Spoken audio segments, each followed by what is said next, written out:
Hi Chris, so this is a little video just to explain a few things. I had a very quick look at yours yesterday.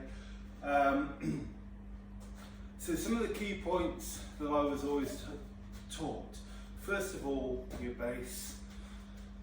Okay, so soften the knees, drive the knees outwards slightly, as though you're going to squat, or Olympic lifting style squat anyway.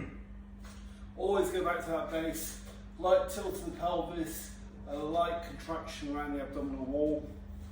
When you've got the clubs up, so these are relatively light clubs, these are 7 kilos each.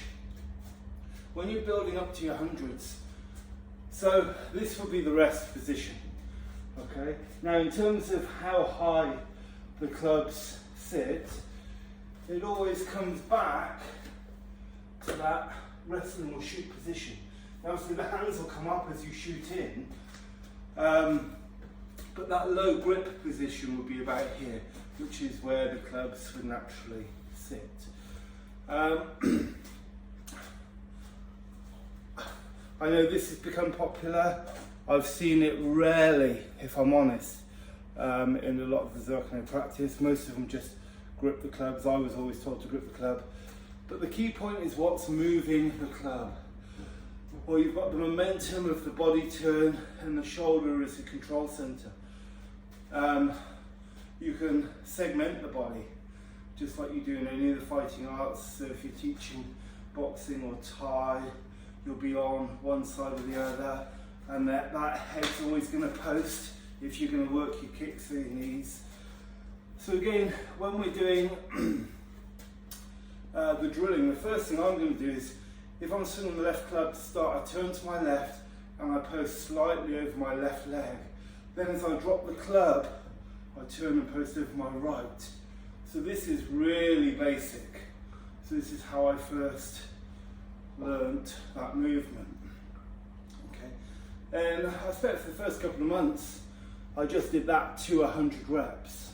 Okay. Then when you've got the clubs in what I call the catch position, which is further out from the body, and then again you still segment it, so my weight's slightly here, I drop and shift, drop and shift, drop and shift. Now sometimes you'll see this and they sit back into stance as well, which is fine, but you want to be able to train both sides of the equation. So I like to start shifting my weight forward, because then it's much more akin, if you're doing pummeling where you hit and hit with the shoulder, then it's the same position. Okay, so that's my rationale behind it.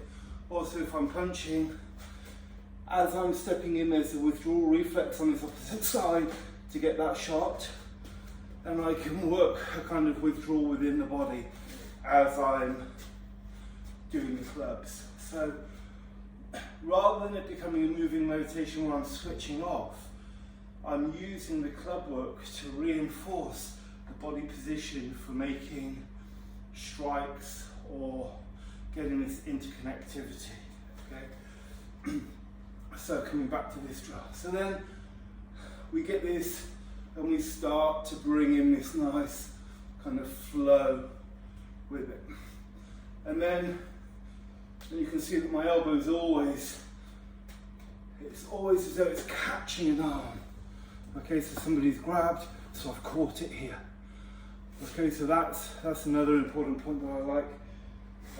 The people that I coach, even if it's, just someone who's doing it for fun, as long as they get the nuts and bolts of the understanding of the kind of original thought process behind using the tool, whatever it is. From here, so I'm always looking in front, okay? So then I'm changing the way I shift my weight now. So I'm shifting it forward, or I'm shifting it back,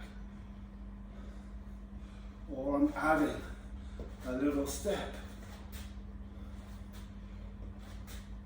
So there's a few of the key points that I coach in the way that I was taught using the meal.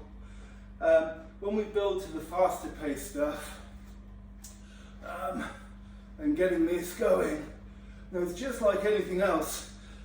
As you become faster with the motion, the head generally will move less and less.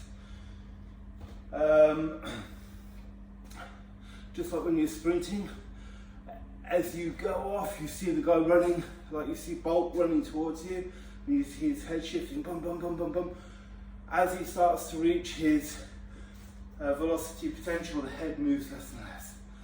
And it's the same with these faster drills. Your head will move less, but there'll probably be a fair bit of rotation going on beneath. Apart from that, I mean, you're practicing all the time, everything you do looks great.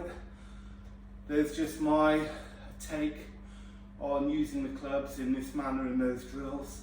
One of the things that I do quite a bit with the clubs, even at this weight, I always punch the clubs out, which we'll go over when we go into these kind of swings, etc. But I like to come up and catch and work on these opening and closing positions.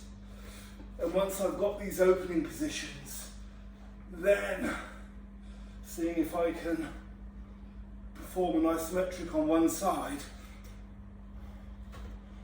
whilst I'm moving the other. Is there a great carryover? No, but it's just fun and it's a good challenge for the body. So these, what we call positional isometrics, I'm sure if you've done your Thai boxing and stuff, you're very familiar with that because clinch is based all around that. Okay, I hope you find that interesting, and good luck with your training. All right.